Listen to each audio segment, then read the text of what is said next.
Olá pessoal, sejam todos muito bem-vindos ao último dia do ECR Digital 2020. As transmissões ao vivo do nosso evento terminam hoje ao final do dia, mas a entrega de conteúdo não. Todos os inscritos continuarão recebendo conteúdos técnicos e mercadológicos exclusivos, em formato de artigos e podcasts até março de 2021. Foram mais de 20 horas conectados na plataforma até o momento.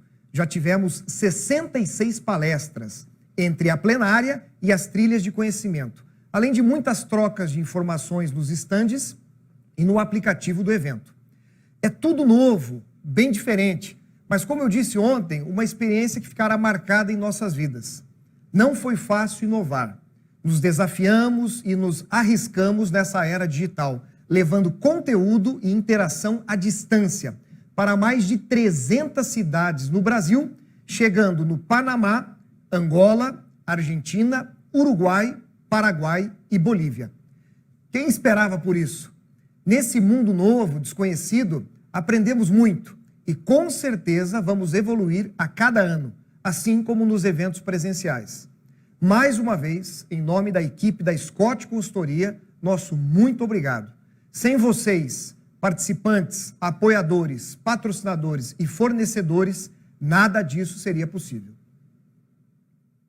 Agradecemos aos patrocinadores do Encontro de Confinamento da Scott Consultoria: Cota Boi Gordo, Bayer Saúde Animal, IMEC, Instituto Mato Grossense de Carne, Nutron Cargill, Vetoquinol Saúde Animal, Cota Boi Magro, Bellman Troll Nutrition, Birringelingenheim, Bosch, Brutale, Casale, CMA Confinamento Monte Alegre, Confinarte, Elanco, GA Gestão Agropecuária, Impasa, Intergado e Rancho, Minerva Foods, Mosaic Fertilizantes, Prodap, Huber Tank, Siloking, Cota Garrote, Altec, Associação Brasileira de Angus, Bovitrato,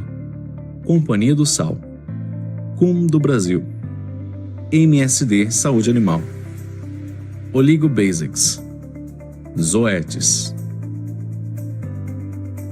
Agradecemos também os apoiadores do Encontro de Confinamento e a Scott Consultoria: AG, Agro Revenda, Assocom, Canal do Boi, Feed and Food, Hospital de Amor, Portal DBO e Terra Viva. Bem-vindos ao ambiente virtual do ECR 2020 Digital. Aqui na plenária acontecerão as palestras e os debates ao vivo. Suas perguntas deverão ser enviadas pelo aplicativo do evento. Para baixar o aplicativo, acesse o Google Play ou App Store no seu celular e digite Scott Eventos. Faça o login com seu e-mail de inscrição e utilize a senha Scott 2020. No aplicativo, poste fotos, interaja com outros participantes e tenha em mãos todas as informações do evento. Após as palestras e debates, as trilhas de conhecimentos estarão disponíveis. Serão várias trilhas simultâneas, onde em cada uma delas terá uma palestra seguida por um bate-papo sobre o tema apresentado. Fique atento, porque cada sala comporta até 50 participantes. Se a sua internet cair durante o evento, lembre-se que não será possível voltar às palestras de onde você parou. As palestras apresentadas serão disponibilizadas após o evento. Visite os estandes virtuais dos patrocinadores. Clicando em cada um deles, você será direcionado para um espaço exclusivo com informações da empresa, contatos e produtos. Fale com os consultores, confira as condições comerciais diferenciadas e faça bons negócios. Temos um stand de suporte do ECR 2020 Digital. Caso você tenha quaisquer dúvidas, vá até lá e fale diretamente conosco. Iremos repostar em nossas mídias sociais vídeos e fotos dos participantes conectados ao ECR 2020 Digital. Portanto, marque a Scott Consultoria em suas redes sociais com a hashtag ECR Digital. Agradecemos a todos que confiaram em nosso trabalho e desejamos uma incrível experiência virtual. Agora vou apresentar os outros 5 contemplados que participarão do grupo exclusivo que irá bater um papo com o Scott e equipe sobre o mercado pecuário. Os ganhadores são Estela Rodrigues do Vale, Fazenda Lajeado RV, Uberlândia, Minas Gerais. Rosane Tobias Andrade, Fazenda Santo Antônio, Santa Terezinha de Goiás, Goiás. Rivaldo José Tiskoski, Fazendinha Bom Pastor, Londrina, Paraná. Fabrício Pini Rosales, Via Agronegócio, Araraquara, São Paulo. E Edson Borges Neto, EBN Agropecuária e Vinepa Agropecuária, de São Paulo. Parabéns aos ganhadores. Nossa equipe entrará em contato para alinhar todos os pontos e marcar este bate-papo. O dia de hoje será um pouco diferente. Serão 9 palestras em 2 blocos de conteúdo imperdível, totalizando 75 palestras nessas 2 semanas de evento. Bom, falaremos hoje no primeiro bloco sobre um tema que todo mundo gosta, carne. Nesse bloco, que é um oferecimento do IMAC, Instituto Mato Grossense da Carne, abordaremos assuntos que vão desde a cadeia de produção até o consumo futuro da carne. Já no segundo bloco, traremos uma prévia dos resultados das pesquisas de campo do Confina Brasil e uma análise muito interessante que mostra o que mudou no confinamento em 2020 em todos os aspectos. Antes de chamar o primeiro palestrante de hoje, tenho um recado para vocês. Para que a Scott Consultoria continue produzindo os eventos cada vez mais qualificados, a sua opinião é muito importante. Por isso, peço a todos que avaliem o ECR Digital no link disponível, no stand de suporte e aplicativo do evento. No final do dia de hoje, sortearemos mais 5 inscrições para o encontro de confinamento e recriadores da Scott Consultoria 2021, entre os participantes que preencherem o questionário. Vamos às palestras? Bom, quem inaugura o primeiro bloco de hoje é Luiz Ricardo Alves Luz. Ele é engenheiro de produção e diretor de operações da Minerva Foods. Luiz Ricardo trabalhou na Perdigão como diretor-geral de bovinos e retornou à Minerva em 2009, acumulando também a diretoria comercial, onde é responsável tanto pelo mercado interno quanto pelo mercado externo. Seja muito bem-vindo, Luiz Ricardo.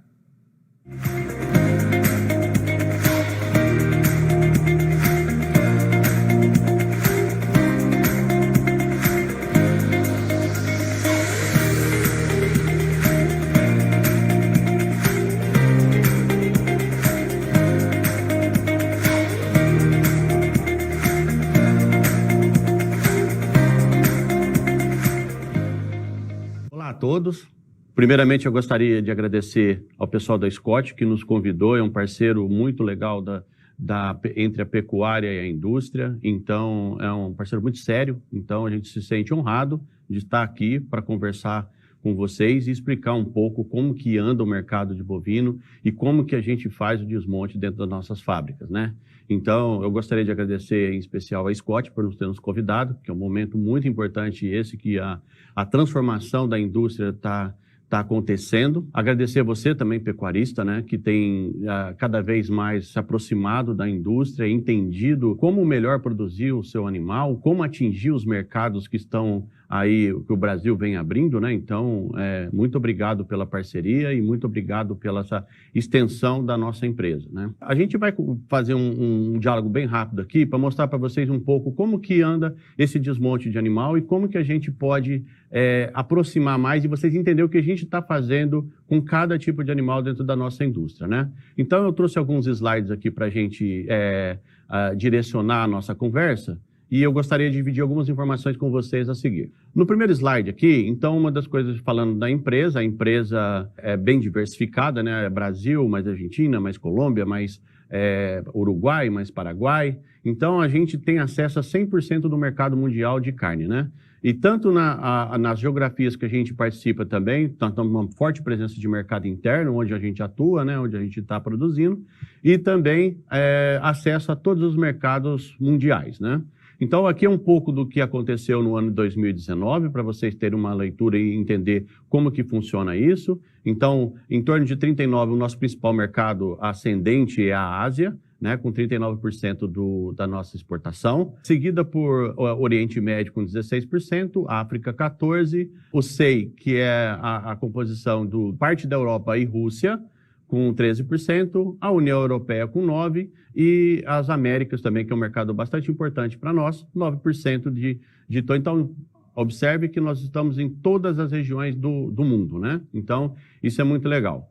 E aí, um pouco aí, para começar a dar uma ideia de como que isso vem acontecendo, de tipo de animal, a gente fazendo a primeira análise macro, a gente já começa a entender um pouco como que funciona esse perfil, né? Então, a gente trouxe alguns mercados de exemplo para entender que tipo de animal vai encaixando em quê.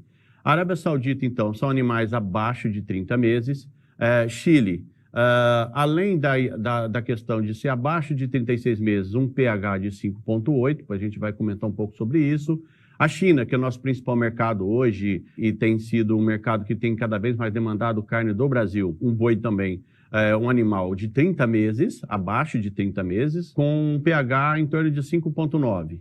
Aí outros mercados importantes para o Brasil também, né, que mercados de volume, com mais alguns exemplos. O Egito já é um animal de 48 meses e Irã até 6 dentes, que é um animal também muito próximo de 48 meses. E aí a questão dos pH de cada um. A União Europeia, ela não tem uma limitação de idade, só que ela tem uma limitação de pH que está muito relacionada à idade também, né?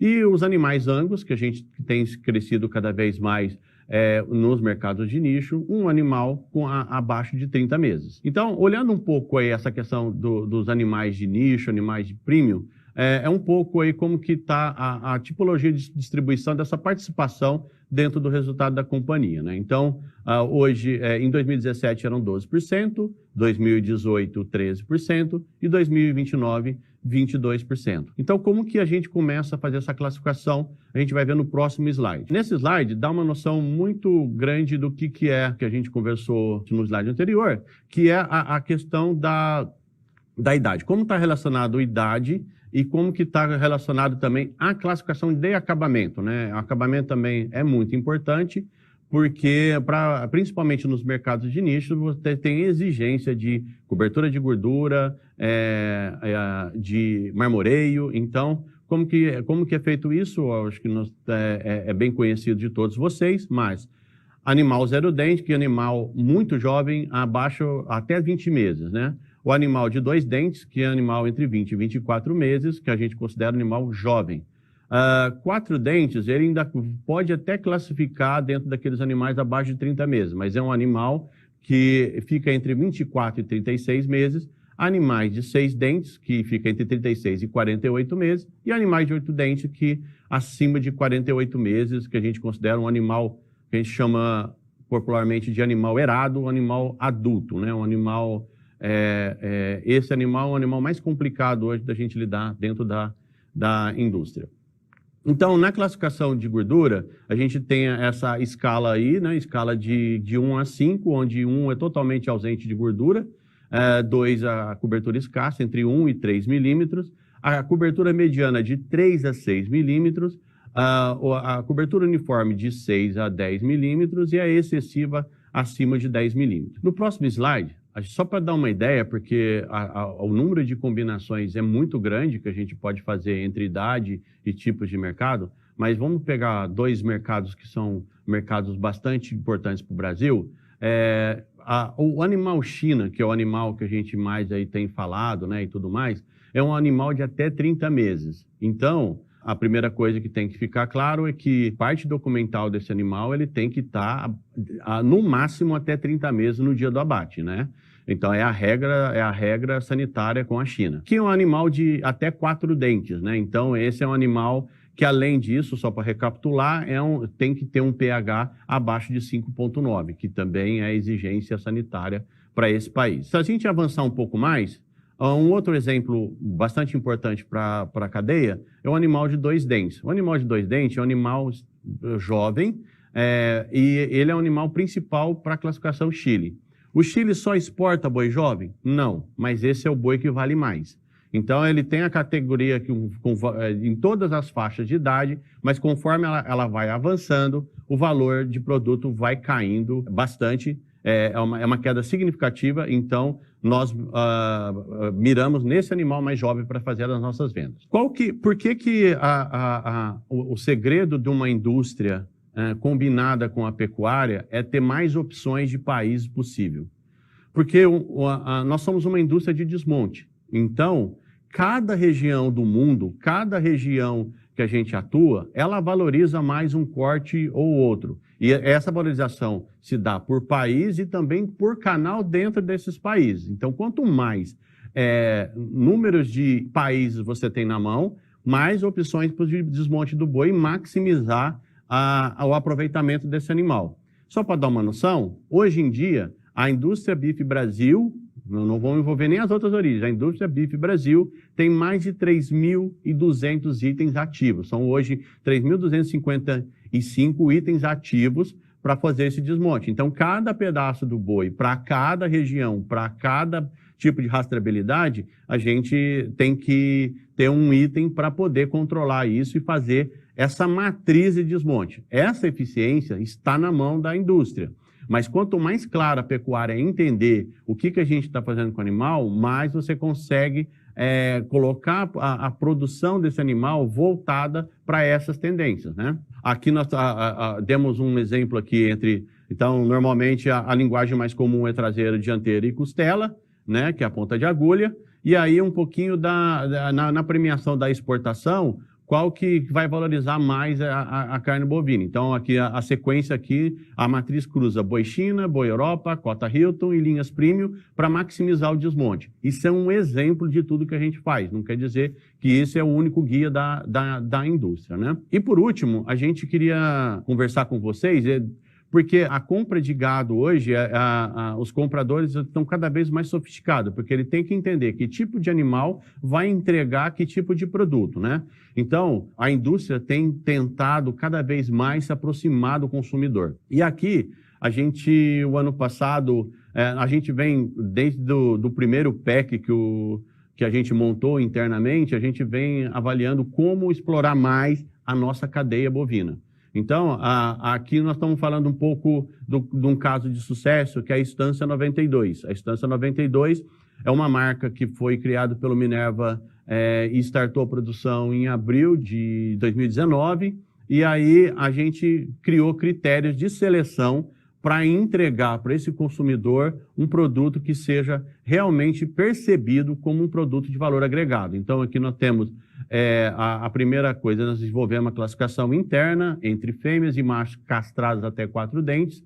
Então, aqui foi um avanço, né, na valorização do animal fêmea, né, junto aos pecuaristas. Macho inteiro, apenas dente de leite, porque é um animal que tem que entregar maciez e tem que entregar uma carne com pH muito bom, porque para a gente não ter problema de shelf life, nem nenhum tipo de problema dentro da cadeia. O acabamento mediano e uniforme ou excessivo de gordura, então são essas classificações que a gente coloca lá como chave, porque ele também dá marmoreio dentro dos produtos. E a questão do peso mínimo de ser no mínimo 180 quilos, para você ter o mínimo de padrão de peças, o mínimo de padrão de entrega desse produto, e esse produto tem sido um sucesso. Então, agradecemos a vocês que participaram no programa, estão participando com a gente e estão fomentando com a gente para crescer esse programa. E cada vez mais nós estamos indo na linha do consumidor. E por último, aqui no canto direito embaixo, nós temos os produtos da linha Angus, que está com uma certificadora que envolve a pecuária e a indústria para garantir um padrão de produtos e não bagunçar a raça Angus dentro do país. Essa categoria também, além de todos esses avanços, agora a gente está elaborando cada vez mais plano para aproveitar mais os animais, né? Então, partir com os cortes com osso também, que é bastante valorizado. E então, sejam bem-vindos a esse novo momento da indústria frigorífica. Espero que a gente tenha bastante assuntos para conversar no nosso debate. Mais uma vez, obrigado pelo convite e pela oportunidade dessa aproximação com o nosso produtor. Muito obrigado. Muito obrigado, Luiz.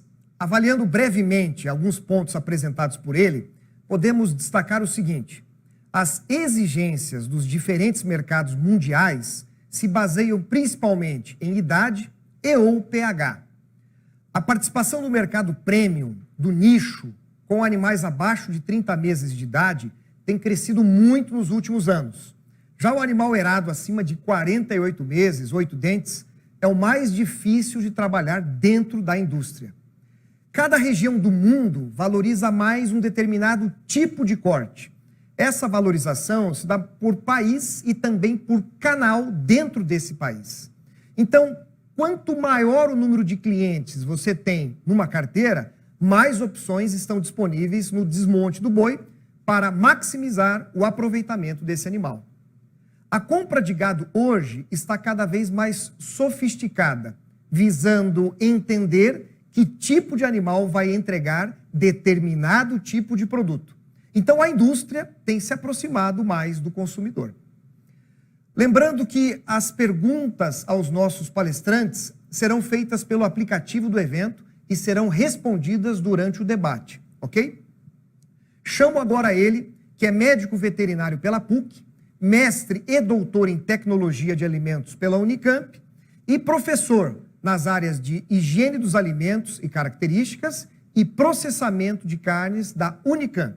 Seja bem-vindo, Sérgio Bertelli Flanzer Júnior, com o tema O que é a qualidade da carne?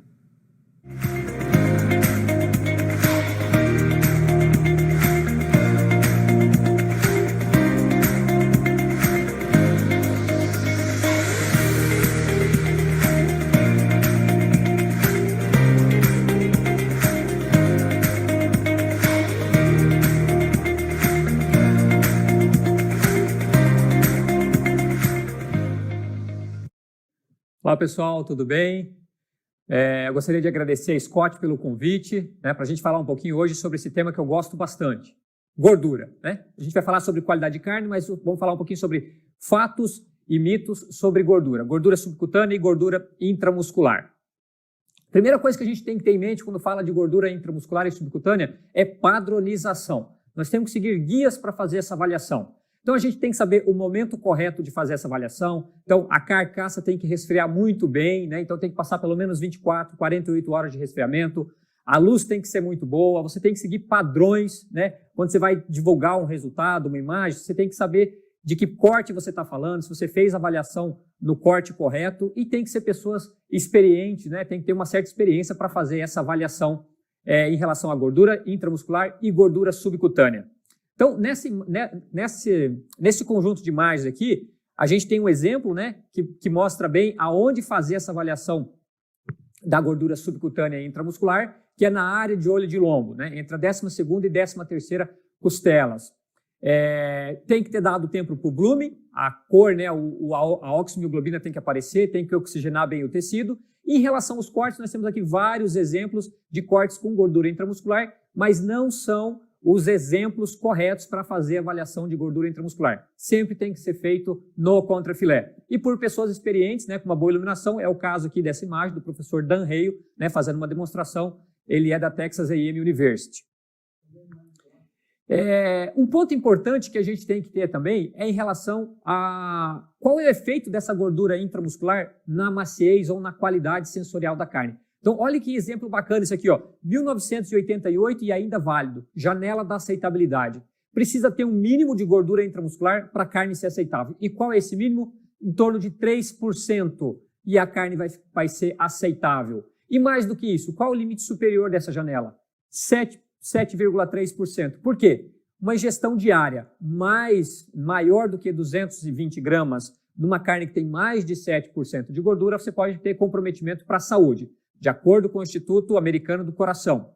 Mas e no Brasil? Será que a gente tem essa carne com esse teor ou não? Então aqui uns exemplos do nosso laboratório, Carnes aqui com uma cobertura de gordura importante, 7 milímetros de espessura de gordura. E mesmo assim, 3,8%, 3,4% de gordura intramuscular. Tá? Uma carne para o Brasil, um padrão excelente para o Brasil, mas muito distante desses 7% aqui da janela da aceitabilidade. Continuando ainda nesse mesmo tema, um trabalho americano fez uma avaliação, coletando carne do varejo ou de restaurantes e fazendo a avaliação da maciez instrumental, força de cisalhamento. E eles não identificaram diferença entre carnes com a classificação Choice e Select, ou seja, com menos e mais gordura intramuscular. Tantos em cortes aqui da da região do coxão, da região do pescoço, ou também na parte dos cortes do contrafilé, na parte lombar do animal aqui, exemplo que filé mignon ou contrafilé, em que a carne top choice, que é ainda falta um ponto para chegar no padrão máximo americano, que seria o prime, foi a carne mais macia apenas no T-bone porterhouse.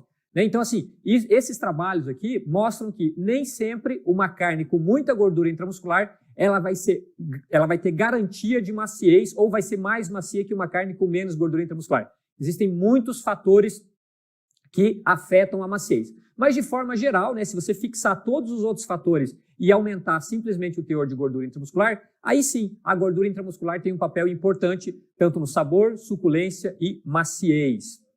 Um outro assunto que a gente sempre discute, né, é se a gordura intramuscular ela tem uma textura fina ou tem uma textura mais grosseira. Isso afeta a maciez? A gente pensava que sim, mas um trabalho mais recente mostrou que não, né, que a gordura intramuscular, a textura dessa gordura intramuscular, ela não tem tanto efeito na maciez. E a gente tem uns exemplos aqui do nosso laboratório, né? Nesse caso aqui uma gordura mais grosseira, aqui uma gordura mais fina, com valores aqui, de certa forma, semelhante, ou seja, dentro de uma faixa de maciez muito boa, né? Carne considerada muito macia.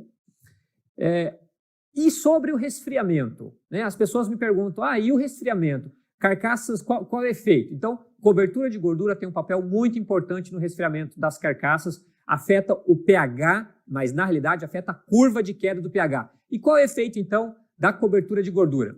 A gente tem aqui algum exemplo de um trabalho nosso lá do laboratório, em que nós avaliamos carcaças com gordura mediana ou escassa, e a carcaça com gordura mediana foi mais macio, né? A carne foi mais macia. Por quê?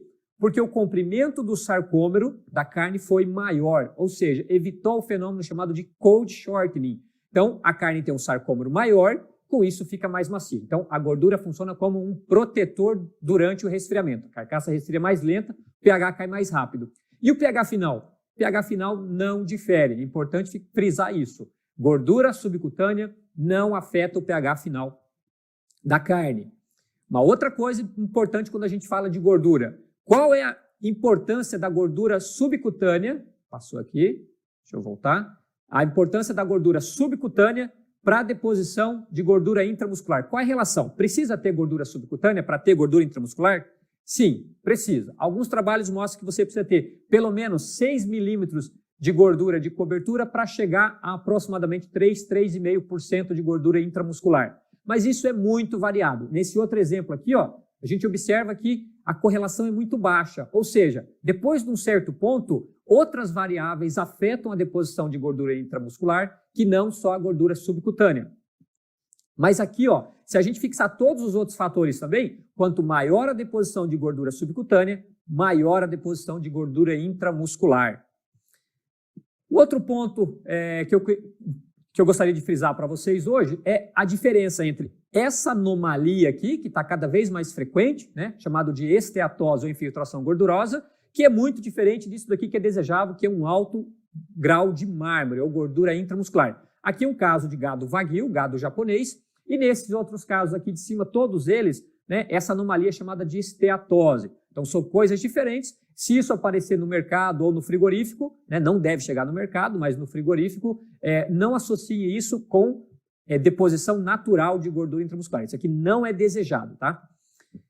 Mais um ponto que eu gostaria de falar hoje para vocês é a gente tem que sempre levar em consideração a deposição de gordura intramuscular, não só na fase final da criação dos animais, lá no confinamento ou no período de engorda. Quanto mais cedo o trabalho for feito, melhor. E o que é o mais cedo? Já na fase de gestação. Por quê? Porque é no terço final da gestação em que acontece a hiperplasia, ou seja, um crescimento do número de células dos adipócitos. Os adipócitos se multiplicam, né, aumentam em número, e eles são necessários, são essenciais para que na fase final, na fase do confinamento, na fase de engorda, eles se encham de gordura. Então, se você não tiver uma boa nutrição da vaca, do feto e do bezerro logo nos primeiros meses de vida, você pode ter um comprometimento nessa fase de hiperplasia e depois não vai ter adipócitos para fazer esse enchimento de gordura e a carne vai ter menos gordura intramuscular.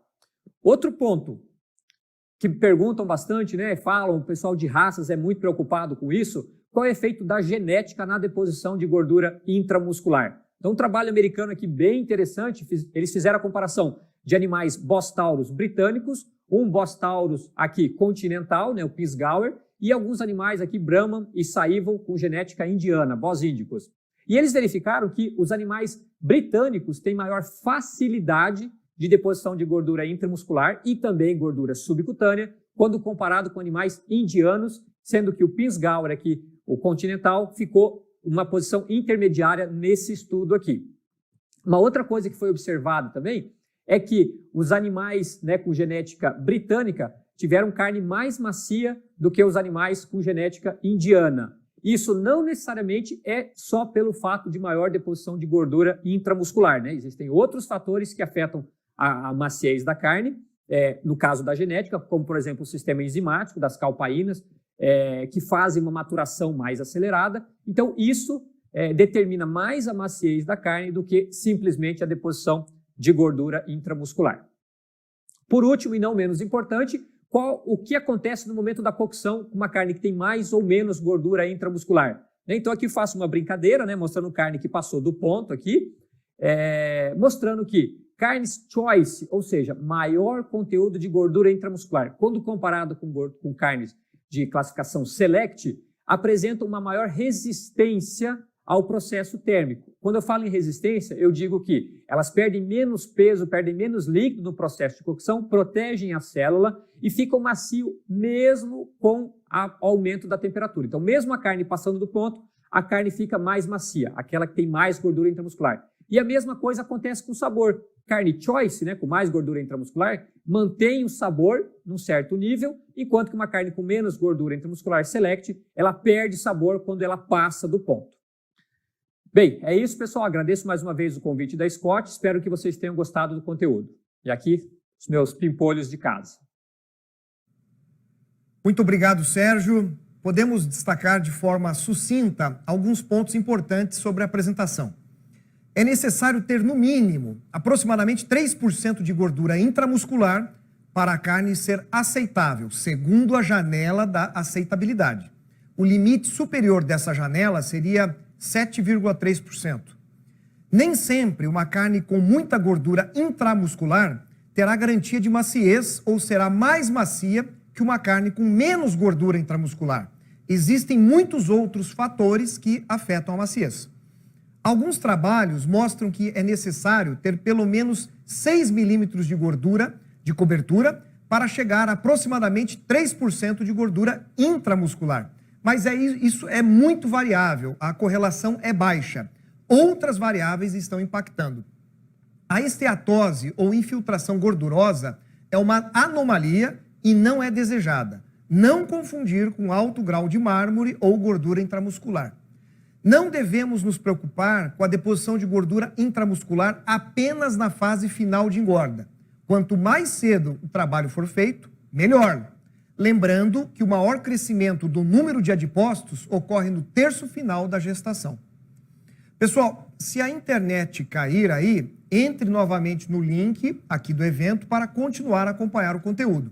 Sempre atualize a página para qualquer interrupção da transmissão, ok? Ultrassonografia de carcaça para seleção e produtividade. Esse é o tema da palestra da Liliane Sukizawa, zootecnista pela Unesp Jaboticabal, mestre em Ciência Animal e Pastagens pela USP, doutora em Zootecnia pela Unesp de Jaboticabal e diretora técnica da Designer Genes Technologies Brasil, Consultoria Empresarial Limitada, DGT Brasil. Bem-vinda, Liliane.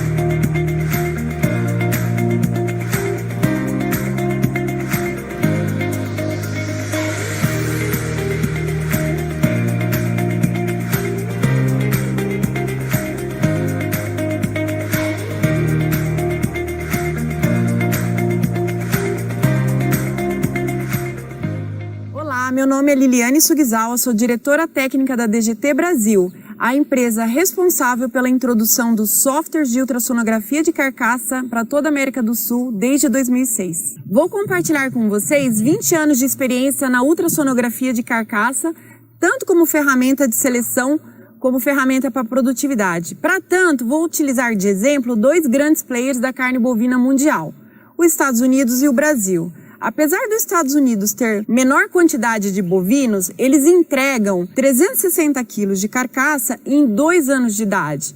E o Brasil, com o dobro da quantidade de animais, produz somente 250 quilos de carcaça no dobro do tempo, chegando a 4 anos de idade. Uma das grandes razões para essas diferenças significativas é o uso da tecnologia de ultrassonografia de carcaça. Essa ferramenta ela nos permite mensurar a área de odilombo, a espessura de gordura e o marmoreio nos animais vivos.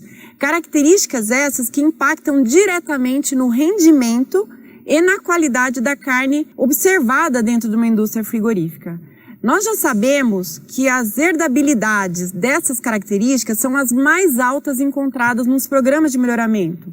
Trabalhos feitos aqui no Nelore do Golias, Cenepol da Grama, Fazenda Santanice e Programa Geneplus da Embrapa já nos norteiam que essas características mensuradas no Brasil já são as de mais alto impacto na seleção genética. A mesma ferramenta utilizada na seleção de reprodutores, ela pode também ser aplicada num confinamento comercial no processo de engorda. Com base nas informações de ultrassonografia de carcaça, de área de odilombo, espessura de gordura e marmoreio e suas extrapolações, a gente consegue, desde que conhecido o ganho de peso médio diário estipulado por um nutricionista e a meta-propriedade de rendimento, grau de acabamento e qualidade de carne, fazer a apartação desses animais em 4 lotes. 4 lotes de velocidade para atendimento da meta. Nesse momento, na entrada do processo da engorda, os animais já saem apartados diretamente do curral para suas baias com datas pré-determinadas de abate. Um dos maiores benefícios que nós vemos nesse tipo de apartação é uma padronização muito grande das carcaças na nória da indústria frigorífica. Muito diferente do que acontece, onde nós comumente realizamos uma padronização visual dos animais no confinamento e obtemos resultados de rendimento desparelhados na indústria. Na padronização por software BIA, a gente às vezes tem lotes heterogêneos visualmente nas baias, porém de carcaças extremamente semelhantes dentro da indústria frigorífica. E essa padronização mais sensível é vista no grau de acabamento de gordura da carcaça, hoje que é uma importante ferramenta de agregação de valor na arroba produzida. Também nos auxilia a determinar o ponto ótimo de abate dos animais obtidos, por conhecer a genética de desenvolvimento desses animais. Vários trabalhos da rede DGT Brasil, comparando lotes padronizados no peso na entrada do coxo com lotes padronizados pela software BIA na entrada do coxo, mostram que o acréscimo na padronização visual da gordura pode ser 4 vezes maior, dado a assertividade da ferramenta em conhecer os animais por dentro. Para comprovar a eficácia da ferramenta e identificar diferenças internas dos animais, esse trabalho realizado no Uruguai demonstra que os animais apartados em 4 lotes, que tinham sido padronizados por peso, idade e raça no início do período do coxo e foram abatidos na mesma data, mostram diferenças crescentes do lote 1, com maior peso de carcaça quente e rendimento de carcaça, para o lote 4, de menor peso de carcaça quente e menor rendimento de carcaça, comprovando assim a eficácia da ferramenta em distinguir diferenças internas da produção de carne entre os animais. Em novilhas meio-sangue, angus, suplementadas a pasto, abatidas extremamente jovens, nós realizamos apartes de mesmo peso, porém com área de odilombo diferentes, para evidenciar que o aumento da área de odilombo pode conferir até 5% a mais de rendimento de carcaça na indústria frigorífica, comprovando que a área de odilombo é muito mais importante que o peso para dar retorno econômico dentro da indústria frigorífica. O conhecimento sobre marmoreio da carne é uma das maiores contribuições dos softwares de ultrassonografia de carcaça para toda a América do Sul. Com o mercado brasileiro amadurecido por carne de qualidade, aumentou-se o foco na quantidade de animais com marmoreio da carne, dada sua importância no sabor, na suculência e na maciez sentida pelo consumidor. Por muito tempo, achávamos que colocar animais jovens em dietas extremamente ricas em energia ia nos dar um resultado muito positivo quanto a essa característica no abate. Porém, a ultrassonografia hoje ela é ferramenta primordial em identificar quais são esses animais que têm esse potencial genético, já que é uma característica que se apresenta a 10 a 15% do rebanho brasileiro. O arraçoamento por grande período de tempo em dieta de alta energia de animais sem predisposição genética para o marmoreio acaba conferindo em prejuízos muito grandes, em excesso de gordura subcutânea na carcaça. Melhorar o marmoreio da carne de um rebanho de 1,5 para 3,5 acarreta mudanças significativas no sabor, na palatabilidade e na maciez do produto. Apesar de 80% do rebanho brasileiro ter origem na raça Nelore, onde marmoreio não se apresenta com alta frequência, já há projetos visionários no país que buscam a seleção do Nelore para a qualidade da carne, apresentando hoje, nas gôndolas das boutiques especializadas, carne de padrão internacional. A assertividade da ultrassonografia software BIA é conhecer exatamente a curva de crescimento de cada animal, seja o foco para a economia de diárias e ponto ótimo de abate e otimização dos lucros, seja o foco para a garantia de 100% de cortes padronizados marmorizados para atendimento do mercado gourmet.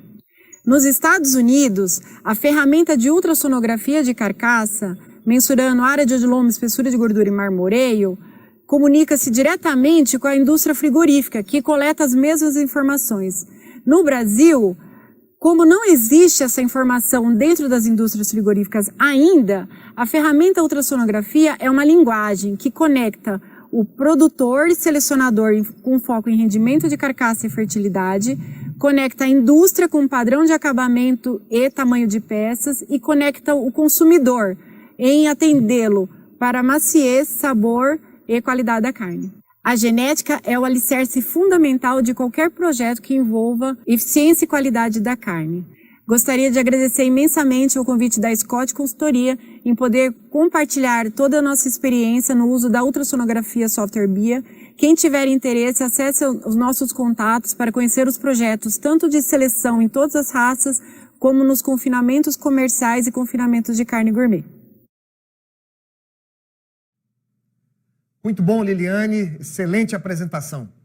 Bom, avaliando rapidamente alguns pontos apresentados por ela, podemos destacar o seguinte: a tecnologia de ultrassonografia de carcaça permite fazer a apartação dos animais em lotes com diferentes velocidades para o atendimento das metas estabelecidas.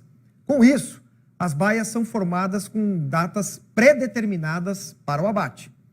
Muitas vezes, os lotes são heterogêneos visualmente nas baias, porém, as carcaças são semelhantes na indústria frigorífica, sendo essa padronização um dos maiores benefícios da apartação. O aumento na área de olho de lombo pode conferir até 5% a mais de rendimento de carcaça. A ultrassonografia é ferramenta primordial da identificação dos animais com maior potencial genético para marmoreio. Tratar animais sem essa predisposição genética por longo período de tempo com dietas de alta energia pode representar grandes prejuízos pelo excesso de gordura subcutânea na carcaça. Pessoal, lembrando que a avaliação do evento está disponível no estande de suporte e aplicativo. Faremos o sorteio de 5 inscrições para o encontro de confinamento e recriadores 2021 para os participantes que preencherem o questionário. A Scott Consultoria conta com seu apoio para melhorar ainda mais os eventos. Vamos então à próxima palestra. Convido para falar sobre como a sustentabilidade pode agregar valor à carne, Mariane Crespolini dos Santos, diretora do Departamento de Produção Sustentável e Irrigação do Ministério da Agricultura, Pecuária e Abastecimento. Mariane é graduada em Gestão Ambiental pela Exalc USP, mestre e doutoranda em Desenvolvimento Econômico pela Unicamp. O espaço é todo seu, Mariane.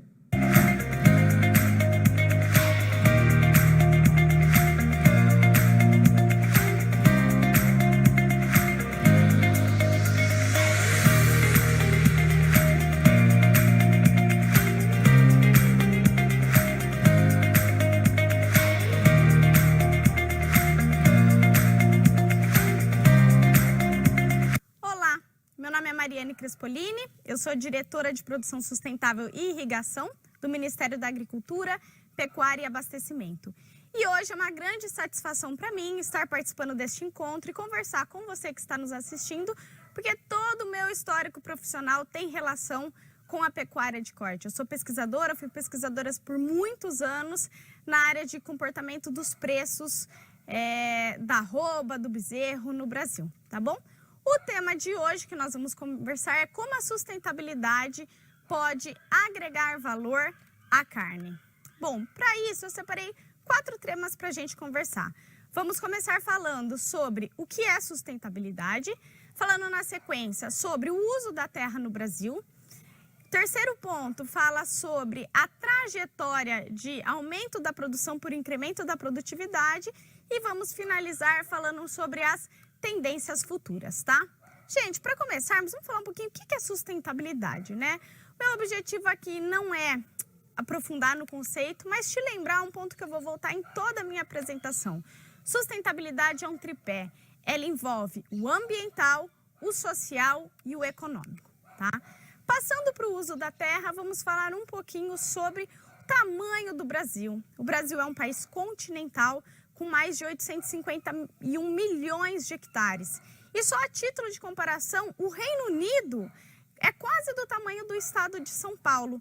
A França, que é um dos maiores países europeus referência na produção agropecuária, é 17 vezes menor que o Brasil. Então, nós estamos falando de um país continental, onde a área de pastagem é muito importante, como eu vou te apresentar agora. Cabe a gente ressaltar que nesse país enorme que nós vivemos, 66,3% da área total é ocupada com vegetação nativa. E o produtor rural tem um papel muito importante, porque 25,6% da área total, de acordo com a Embrapa Territorial, são áreas com vegetação nativa no meio rural. Isso porque o Brasil tem o Código Florestal, que é uma legislação ambiental referência no mundo todo, onde o produtor destina uma determinada área da sua propriedade para a preservação ambiental, para a preservação da biodiversidade, tá?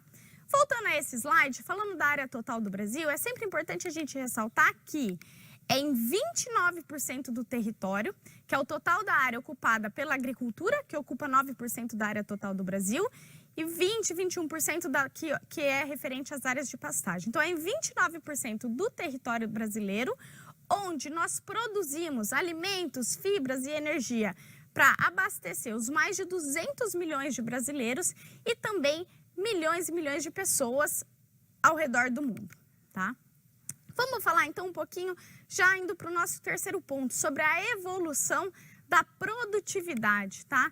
Essa imagem mostra a evolução da área ocupada pela agricultura e a gente vê claramente que de 77 para 2017 houve um incremento de quase 35% da área, mas no mesmo período a produção cresceu quase 400%. Supondo que não tivesse ocorrido um incremento da produção baseado em produtividade, hoje a gente precisaria de 122 milhões de hectares a mais para produzir a quantidade de produtos agrícolas que o Brasil produz hoje. Então, isso é o que a gente chama na economia de efeito poupa-terra, resultado dos investimentos em produtividade. Esse slide na sequência mostra que para a pecuária, esta também tem sido uma trajetória. Este é um resultado de pesquisa do Geraldo Marta e outros pesquisadores publicados numa grande revista internacional científica que é a Agricultural System. E o que a gente observa nessa imagem é que desde 1985, o aumento da produção de carne é explicado exclusivamente pelo aumento de produtividade. Vocês podem ver no gráfico que, inclusive, o aumento da área de pastagem se torna negativo. Isso ganha impulso, mas a partir do período 96 a 2006, esse estudo refere-se ainda a últimos dados do Censo Agropecuário e a gente sabe aí que no período mais recente, principalmente depois de 2000, o incremento em produtividade foi ainda maior. Na minha tese de doutorado, eu analisei como tem ocorrido historicamente essa evolução da produtividade da pecuária de corte e eu observei que de 97 até agora 2019, a produtividade da pecuária de corte em quilos produzidos por hectare dobrou nos últimos 20 anos, tá? E sustentabilidade, que eu falei no início, olha esse gráfico como é importante. Essa trajetória de aumento da produção baseada em produtividade fez com que o preço dos alimentos caíssem. Essa é uma contribuição muito importante que a agropecuária brasileira traz para a sociedade. Então, neste gráfico, que vocês podem ver é que hoje o preço da cesta básica em valores reais é quase metade do que era na década de 70.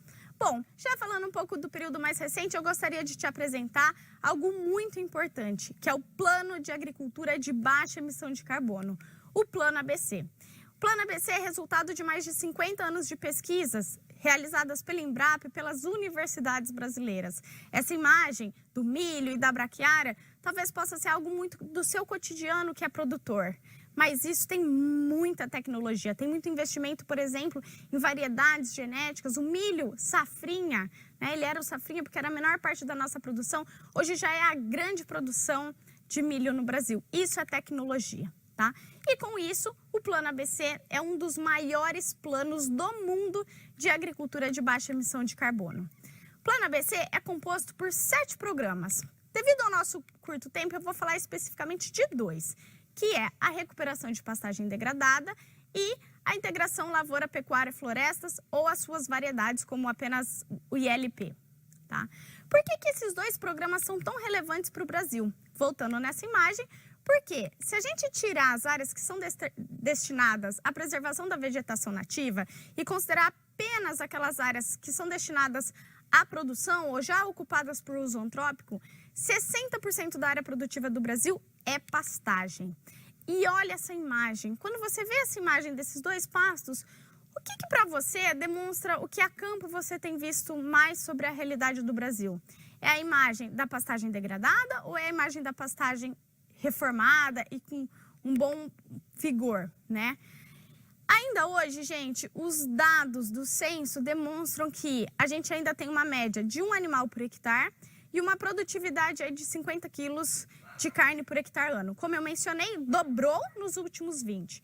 Mas o Brasil tem um potencial enorme pela frente de aumentar a produtividade. Então, produtores que têm adotado as tecnologias fomentadas pelo Plano ABC chegam a ter uma lotação de mais de 5 animais por hectare e produzir 10 vezes mais quilos de carne por hectare de pastagem. E uma coisa muito importante se refere ao custo de produção. Então, o sistema extensivo, o sistema de baixa produtividade, tende a ter um custo marginal, um custo por arroba produzida maior do que o sistema intensivo. Então, por mais que no sistema intensivo de produção você invista mais dinheiro e o seu custo total seja maior do que no sistema extensivo, o quanto de arrobas produzidas a mais que você aumenta faz com que dilua o que a gente chama na economia de custo marginal. Eu fiz essa apresentação recentemente para o GPB Rosa e uma das mulheres me falou assim: Mariane, eu ainda não tenho esse custo de R$80. E eu brinquei e falei assim, eu também não. Mas esse número de custo de R$80 é de uma fazenda real, acompanhada pela Embrapa, onde, além da reforma de pastagem, é realizada a integração lavoura-pecuária, terminação em semi e em confinamento. Então, existem propriedades que chegam a ter um custo de produção que é a metade do que o que a gente observa pelos dados do CPEA e do IMEA de média de custo de produção nacional, tá? Esse slide, gente, ele demonstra que para a gente aumentar a nossa produção de carne, a gente não precisa da abertura ilegal de novas áreas. O Brasil pode aumentar em muitas vezes a produção de carne na mesma área, tá? E isso já é resultado. Então, o LAPIG, que é o Laboratório de Sensoriamento Remoto da Federal de Goiás, fez um estudo para o Ministério da Agricultura, onde eles verificaram que de 2010 a 2018, o período do Plano ABC, o Plano ABC continua, mas foi o período de mensuração, mais de 32 milhões de hectares de pastagem tiveram alguma intervenção para renovação, para recuperação ou mesmo para manter a qualidade dessas pastagens. E algo muito importante, mais de 10 milhões de hectares de pastagem que eram altamente degradados, como nessa imagem que a gente vê ao fundo, que você só vê o cupim e o focinho da vaca fica marrom, hoje foram recuperados e estão com boa qualidade, tá? Segundo programa é a integração lavoura-pecuária. E por mais que esse slide seja muito, que você que é técnico e produtor da área conheça, isso é algo que a gente tem que contar para o mundo. Então, o Brasil é capaz de plantar a soja em meados de outubro, colher a soja, plantar o milho, semear a braquiária junto e fazer 3 safras na mesma área por ano. Isso é produtividade, isso é sustentabilidade da produção tropical do Brasil, tá? E eu gosto muito de usar essa imagem para quem não é da área. No momento em que Brasília está seca, né, a gente vê os gramados totalmente marrom, essa foto que aparece, eu tirei no dia 23 de julho, a gente vê um pasto exuberante. E para quem não é da área, eu costumo sempre reforçar, não é pastagem irrigada, isso é manejo, isso é tecnologia, é trabalho de pesquisa da agropecuária brasileira, tá? E a evolução da área de ILP, ILPO e ILPF no Brasil tem crescido de maneira acelerada. Então, é a nossa produção agropecuária brasileira nessa trajetória de aumento da produção com aumento da produtividade. Voltando a falar de sustentabilidade, vamos trazer a questão social. O consumidor brasileiro também tem recebido uma carne de mais qualidade. Os resultados das tecnologias são expressos neste gráfico. Então, em 2003, nem 2% dos machos abatidos em Mato Grosso, que é o maior estado produtor, que tem um rebanho maior do que a Austrália, que é um grande exportador de carne bovina, os machos abatidos eram apenas 2% do abate total. Em 2019, quase 20% dos machos abatidos tinham até 2 anos de idade. A gente sabe que para abater um animal com 2 anos de idade é necessário que ele seja criado, engordado, com base em sistemas que adotam tecnologias, tá? O produtor rural tem um papel muito importante nisso. Dentro do Plano ABC, que é a política, existe o Programa ABC, que é a linha de crédito. Então, de 2010 a 2019, mais de 19 bilhões de reais foram ofertados para os produtores rurais. Mas para alcançar esses resultados que eu te apresentei anteriormente, a gente sabe que muito mais foi investido pelos próprios produtores. Trazendo a questão da sustentabilidade, eu gostaria só aqui de rapidamente te falar que são famílias que estão produzindo carne para os brasileiros e para o mundo. Então, o censo agropecuário demonstra que 50% quase 50% dos estabelecimentos que têm bovinos no Brasil têm até 20 hectares. E 43,4% tem de 20 a 200 hectares. Então, são as famílias produzindo carne com mais tecnologia para o Brasil e para o mundo, tá? Então, fazendo um fechamento dos resultados, nos últimos 10 anos, cerca de 20% da área agricultável do Brasil passou a adotar sistemas mais sustentáveis de produção. Se você tiver mais interesse, você pode acessar no site da Embrapa a publicação científica que detalha esses resultados que eu apresentei anteriormente. Já finalizando, vamos falar um pouquinho de futuro. E eu gostaria de te contar que em breve estará nas gôndolas do supermercado uma marca conceito desenvolvida pela Embrapa, que é a carne carbono neutro. Então, se eu costumo plagiar o Dr. Eduardo Assad, que é pesquisador da Embrapa, que ele fala assim, os consumidores têm que entender que o boi não cresce no asfalto.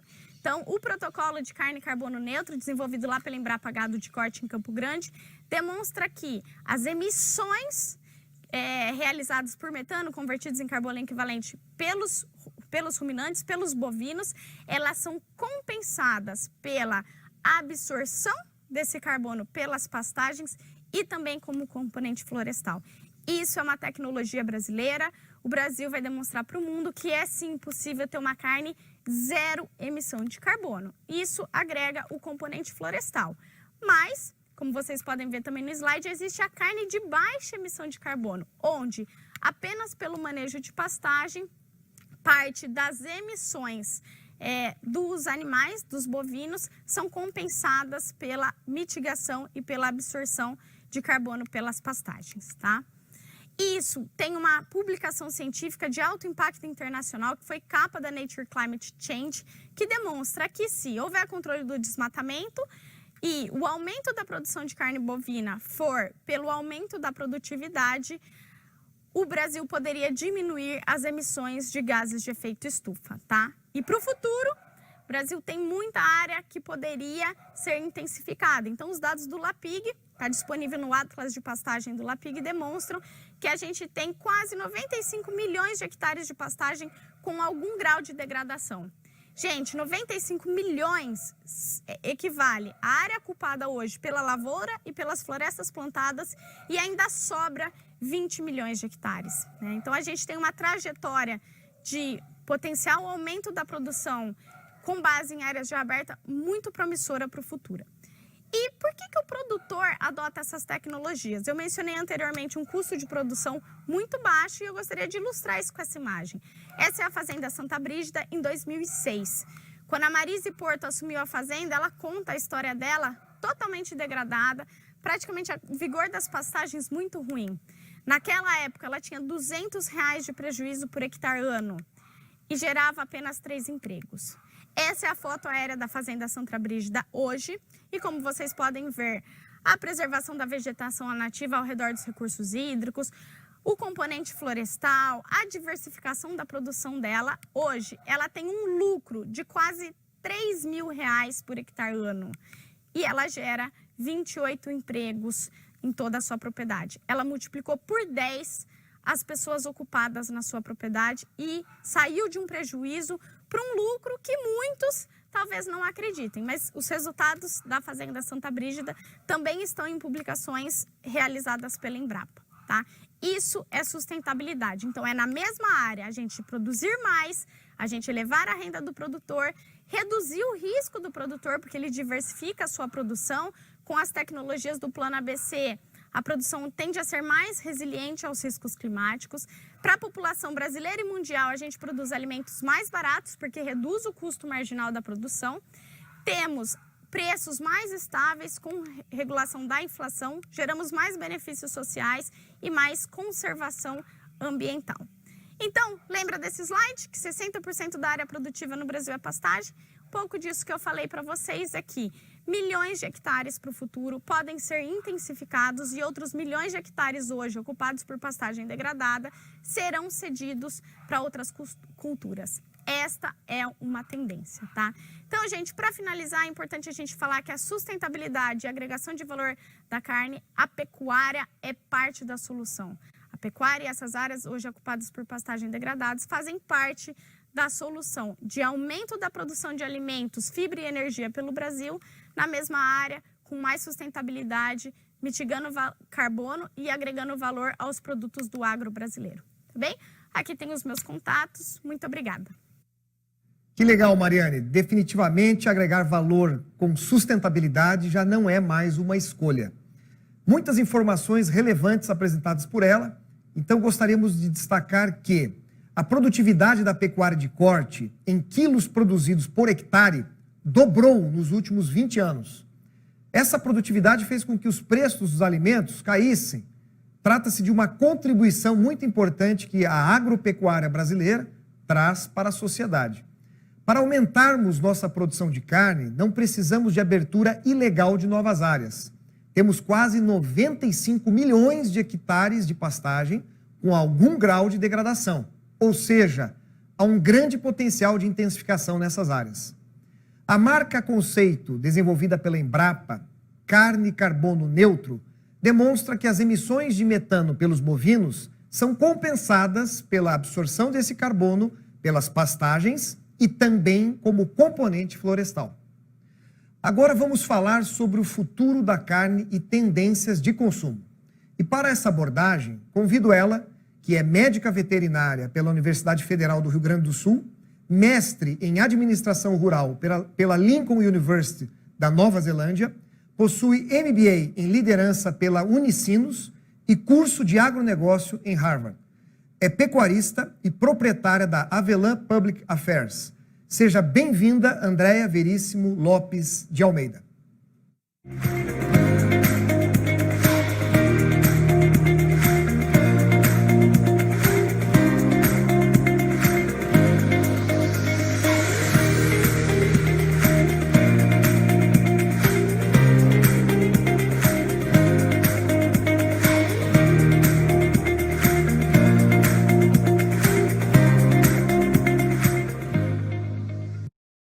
Primeiramente, eu quero agradecer o convite da Scott Consultoria para estar com vocês nesse evento. Se a gente não pode estar juntos presencialmente, eu espero que dessa forma digital a gente consiga transmitir uma mensagem muito interessante e que traga reflexão para todos.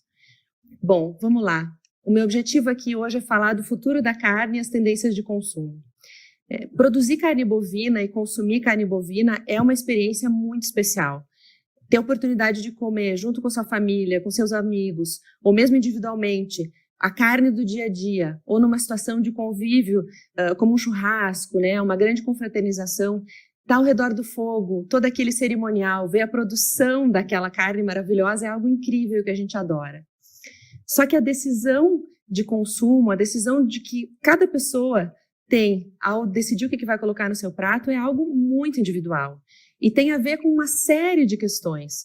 Tem a ver com como a pessoa foi criada, as memórias afetivas que ela tem da sua infância, qual é a cultura alimentar do lugar onde ela vive ou de onde ela cresceu, a capacidade financeira que ela tem, ou mesmo gosto, ou problemas digestivos. Enfim, cada pessoa tem direito a ter essas decisões. E quem é esse consumidor, então? Né? Será que a gente pode dizer que existe um único consumidor? Todo mundo é igual a mim, igual a você? Ou existem vários tipos de consumidores? E se a gente tenta olhar não só fora do Brasil, no próprio Brasil, a gente tem hoje cada vez mais uma gama enorme de decisões de consumo. E o que esse consumidor está querendo dizer para a gente? Como que a gente tem que se adaptar para produzir o alimento que ele deseja, para que ele nos aceite? Bem, além disso, a gente tem hoje cada vez mais, inclusive no Brasil, um grande ativismo contra o consumo de proteínas de origem animal. Né? Se isso parecia ser uma coisa de outros países, hoje isso está aqui dentro, isso está nos nossos jovens, isso ocorre. E essas pessoas têm o direito de ter essas decisões, né? A gente tem que ser muito consciente disso. Agora, as possibilidades de consumo são cada vez mais complexas também, né? Se a gente for olhar, eu trago essa ilustração para mostrar, tem tantas decisões possíveis de consumo hoje em dia. Tem gente que prefere ser vegetariano, vegano, ovo-lacto vegetariano, o flexitariano, que come carne só algumas vezes por semana, ou pessoas que resolvem fazer uma dieta sem glúten, uma dieta ayurvédica, uma dieta só com orgânicos, uma dieta paleolítica. Enfim, as opções são inúmeras. E, além disso, tem aqueles consumidores que têm raiva de tudo, né? A gente sempre vai ter algum que vai encontrar que diz assim, tá errado, não tá certo, vocês são horríveis, vocês produzem animais que vão ser mortos, né? Eu não quero consumir carne, vocês são pessoas más. E são consumidores com os quais é muito difícil dialogar, porque eles têm crenças muito arraigadas e muito difíceis da gente transformar. Bem, e a gente, enquanto produtor, eu trago essa imagem para mostrar o seguinte, a gente está lá preocupado dentro das nossas porteiras, das nossas fronteiras, pensando, vamos produzir um animal precoce, com fertilidade, com bom acabamento de gordura, com sanidade, que fique pronto cedo, que tenha uma carne de qualidade. E se a gente fica só nesse nosso mundinho, só falando com pecuaristas e só falando com pessoas que pensam igual a nós, a gente acaba não enxergando essas outras coisas que estão acontecendo no mundo. E elas estão acontecendo no mundo. As decisões alimentares, elas são extremamente complexas e os alimentos têm diversos valores que fazem parte dessa decisão. Existem valores intrínsecos, como, por exemplo, a composição nutricional daquele alimento, a segurança daquele alimento, a aparência, a forma com a qual ele foi preparado, a forma com a qual ela chegou até mim. E, além disso, cada vez mais valores morais estão dentro dessa decisão de consumo de alimentos. Quem diria que hoje o fato do animal ter sido feliz ou não enquanto estava vivo seria um atributo importante. E para muita gente, né, o estado emocional da matéria-prima, chamemos assim, é importante. Tem gente que tem culpa ao consumir alimentos de origem animal e, por isso, tenta se livrar dessa culpa pensando, esse animal era feliz quando ele estava vivo? Será que eu vou engolir essa culpa pela morte dele se eu consumir aquele alimento? E hoje a gente tem até certificações que estão demonstrando isso, que o animal foi bem criado, que o animal foi feliz durante a sua existência. Isso parecia algo estranho, né? A primeira vez que eu vi isso, eu passei anos promovendo a carne bovina, a primeira vez que eu vi isso foi em 2001, na Feira de Anuga, na Alemanha, onde eu vi licor de ovo sendo vendido e no rótulo o produtor mostrava um franguinho no colo dele e o ovo na mão, dizendo, esse franguinho era feliz quando estava vivo, eu cuidei dele com amor. E isso hoje chegou no Brasil, parecia tão maluco. Então vamos tentar subir um nível, sair das nossas fronteiras, das nossas porteiras e olhar para esse mundo e ver lá de cima o que está acontecendo. Em primeiro lugar, tem muita gente ainda passando fome. A gente não conseguiu resolver a equação da fome no mundo. A gente produz alimentos, mas tem muito desperdício desde a produção até o prato do consumidor. Felizmente, o Brasil está numa posição muito privilegiada, né? O mundo vai aumentar a produção de alimentos nos próximos anos, então não se prevê que faltem alimentos para as pessoas, mas o Brasil ele vai aumentar muito mais do que a média mundial a produção de alimentos.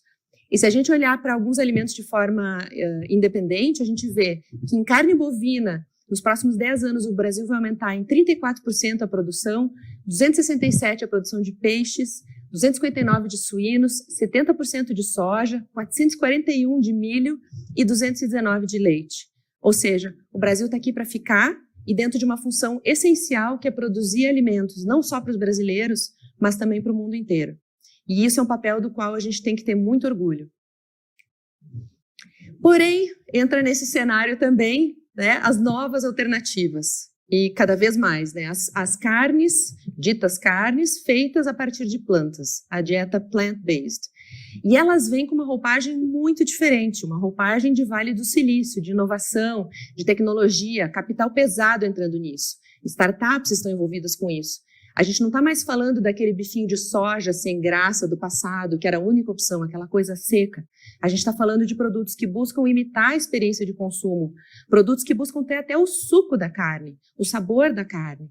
Sejam eles feitos de batata, de ervilha branca, ou até mesmo de células de bovinos criadas em laboratório. Algo que ainda é bastante caro, mas que já vem diminuindo de preço. E se eu brigo quando eu encontro quem diz que isso é carne, aquele que vem de plantas, ou de batata, ou de ervilha, não importa qual for a formulação, eu brigo dizendo isso não é carne. Bem, esse que é feito a partir de células bovinas vai ser um pouquinho mais difícil de eu discutir que não é carne. E o posicionamento dessas empresas é o seguinte: nós produzimos com ética, não tem morte envolvida na produção do nosso alimento. O nosso alimento é muito mais sustentável. E aí eu me pergunto como é que a gente lida com isso na cadeia de produção. Porque a morte, infelizmente, é algo inexorável dentro do nosso sistema produtivo.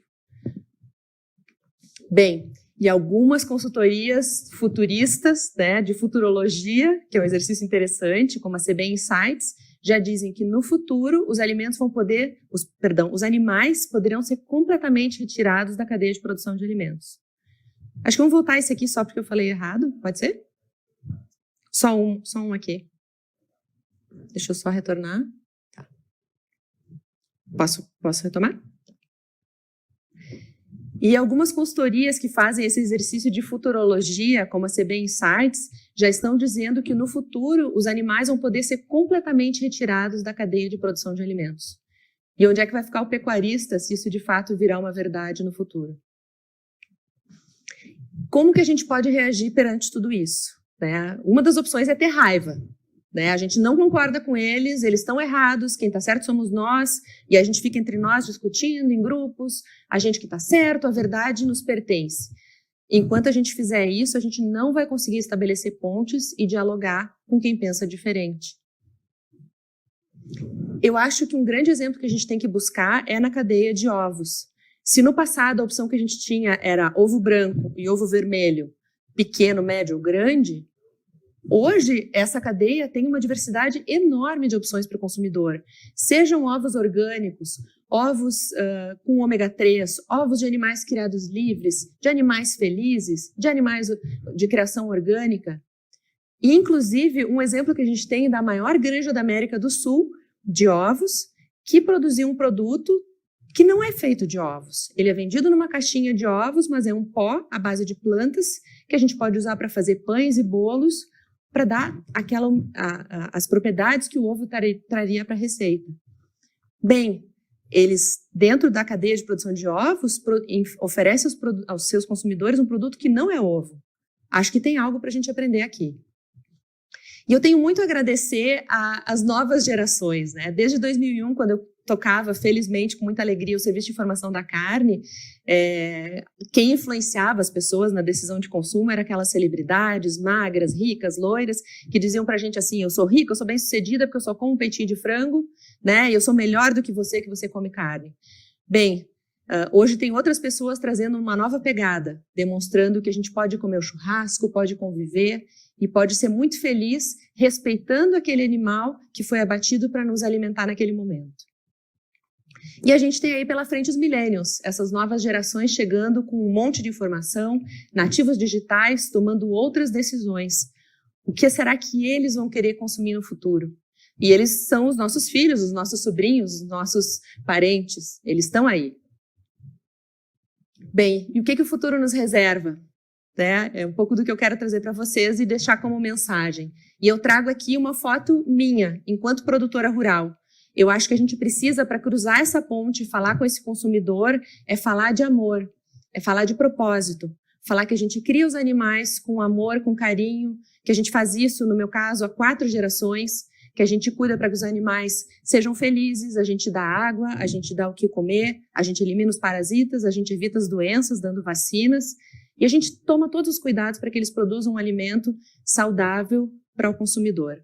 Então, é isso que eu quero dizer. Coloquem todos vocês nas suas comunicações essa informação. Eu faço isso com amor. Porque os ativistas, quando falam mal da carne, falam em amor e propósito. E a gente só fala de produtividade, a gente só fala de economia, a gente só fala de técnica. E para concluir, ninguém imaginou que o mundo viraria o que virou com essa pandemia do coronavírus. Esse evento que seria presencial está sendo agora digital. Eu espero que a gente consiga passar essa mensagem para vocês. Quem disser o que vai acontecer está mentindo, porque ninguém tem certeza absoluta. Mas algumas coisas já começam a aparecer. Cada vez mais a digitalização vai ser importante. A casualidade, ou seja, situações casuais, comer dentro de casa é mais importante. Né? As pessoas têm menos dinheiro para gastar. E a sustentabilidade também passa a ter uma nova percepção para as pessoas. O fato é que a gente vai continuar existindo e a gente vai ter que se adaptar, surfar nessa onda da mudança para seguir alimentando os consumidores e batalhando por um espacinho no estômago deles. Muito obrigada. Excelente, Andréia, muito interessante mesmo. Podemos destacar os seguintes tópicos numa rápida análise. Se ficarmos restritos ao nosso mundo produtivo, dentro da porteira, convivendo com as pessoas que pensam iguais a nós, acabamos não enxergando as outras coisas que estão acontecendo no mundo. Cada vez mais valores morais estão dentro da decisão do consumo de alimentos. O estado emocional da matéria-prima é importante.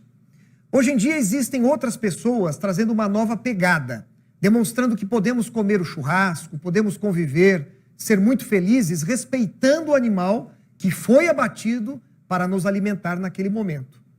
Precisamos falar com esse novo consumidor, criar pontes e dialogar. Falar que criamos os animais com amor, com carinho, que tomamos todos os cuidados na produção de um alimento saudável.